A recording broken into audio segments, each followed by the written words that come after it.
काश अगर मेरी मायका भी ससुराल जैसी होती। सुमन ऐसे परिवेश में पली बड़ी थी जहाँ अनुशासित रहना अनिवार्य था। हर काम समय पर होना चाहिए। लड़कियों को किसी तरह की आज़ादी नहीं थी। जब सुमन कॉलेज जाती तभी थोड़ी खुश रहती। उसके मम्मी पापा के सख्त व्यवहार के कारण उसके दोस्त भी जल्दी नहीं आते थे और सुमन को तो किसी के घर सिर्फ किसी ख़ास मौके पर जाने की परमिशन थी, वो भी अपने बड़े भाई के साथ। सुमन के घर पर टीवी तक नहीं था। उसके मम्मी पापा का मानना था कि टीवी देखकर बच्चे बिगड़ जाएंगे। मनोरंजन के नाम पर एक रेडियो था जिस पर बुआ जी का कब्जा था। फूफा जी के ना रहने पर बुआ जी अब अपने भाई के साथ ही रहने लगी थी। वक्त गुजरा। सुमन की पढ़ाई पूरी होने के बाद उसकी शादी मयंक से कर दी गई, जो पेशे से इंजीनियर था। उसका परिवार सुमन के परिवार के बिल्कुल उलट नए ख्यालों वाला था। ससुराल में पहले दिन सुमन की नींद 8 बजे खुली, जो कि मायके में वो 5 बजे उठ जाती थी। वो बहुत डर गई, न जाने सास और मयंक क्या सोचेंगे मेरे बारे में। इसी उधेड़ बुन में जल्दी जल्दी तैयार हो रही थी। तभी सुमन की सास उसके कमरे में आई। मम्मी जी, मुझे माफ़ कर दीजिए, मैं इतना लेट कभी नहीं उठती। आज ना जाने कैसे मैं इतनी लेट उठी, मुझे कुछ समझ नहीं आ रहा है।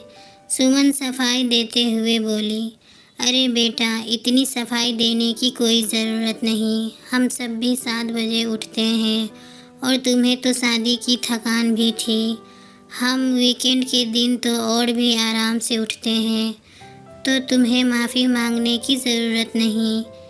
इसे अपना मायका ही समझो। सुमन सास की बातों से सोच में पड़ गई और मन में बुदबुदाते हुए कहा, काश मेरा मायका भी ससुराल जैसा होता। 1-2 दिन में सारे रिश्तेदार चले गए। दूसरे दिन रविवार था तो सब अपने कमरे में सोए थे। आज सुमन अपने समय पर उठ गई थी। नाश्ते में क्या बनाए, इसी उधेड़ बुन में थी। सोचा कि मम्मी जी से एक बार पूछ लेती हूँ कि नाश्ते में क्या बनाए, लेकिन सब सोए थे तो उसने पोहा बना लिया और सबके उठने का इंतज़ार करने लगी। 9 बजने वाले थे तभी मम्मी जी बाहर आई। गुड मॉर्निंग सुमन। गुड मॉर्निंग मम्मी जी, नाश्ते में मैंने पोहा बनाया है, फ्रेश होकर आ जाइए। क्या तुमने नाश्ता बना लिया? आज तो हम सब बाहर जाकर नाश्ता करते हैं। चलो कोई बात नहीं,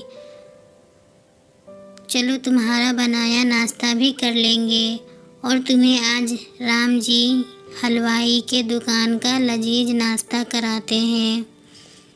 लगता है आज भी तुम जल्दी उठ गई। कितनी बार कहा बेटा, इसे अपना मायका समझो, ससुराल नहीं।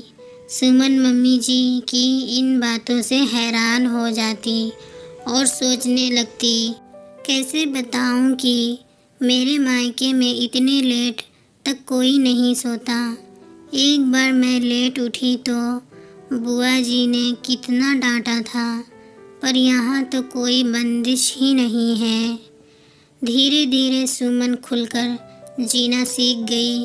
अब उसकी सारी हिचकिचाहट चली गई।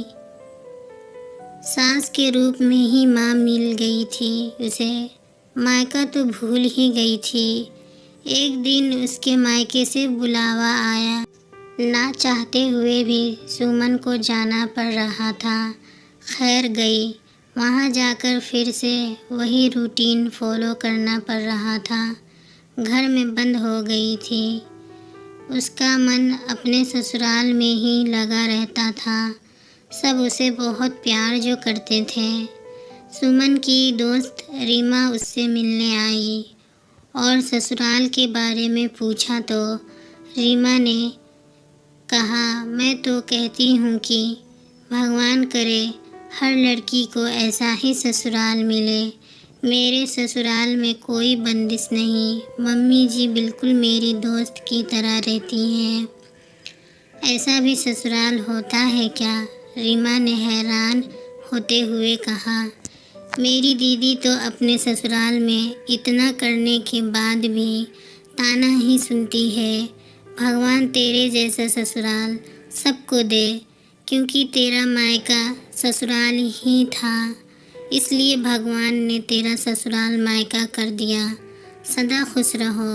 दीपावली आने वाली थी। सुमन की बुआ जी ने उसकी सास से कहा कि सुमन को दीपावली में यहीं रहने दीजिए। सुमन ये सुनकर दुखी हो गई और उसने चुपकर अपनी सास को फ़ोन किया और कहा, मैं आप लोगों के साथ दीपावली मनाना चाहती हूँ, मुझे बुला लीजिए मम्मी जी। सुमन की सास समझ गई कि सुमन का वहाँ मन नहीं लग रहा है। एक सप्ताह बाद सुमन की सास उसके मायके आई। उनको देखकर सब आश्चर्यचकित हो गए। आप अचानक पहले बताया होता तो हम आपको लेने आ जाते, सुमन के पापा ने कहा। क्या कहें, अब सुमन के बिना मन ही नहीं लग रहा था, तो मिलने चले आए। सुमन सबको देखकर खुशी से फूले न समाई, लेकिन अपनी खुशी छुपाए रखा।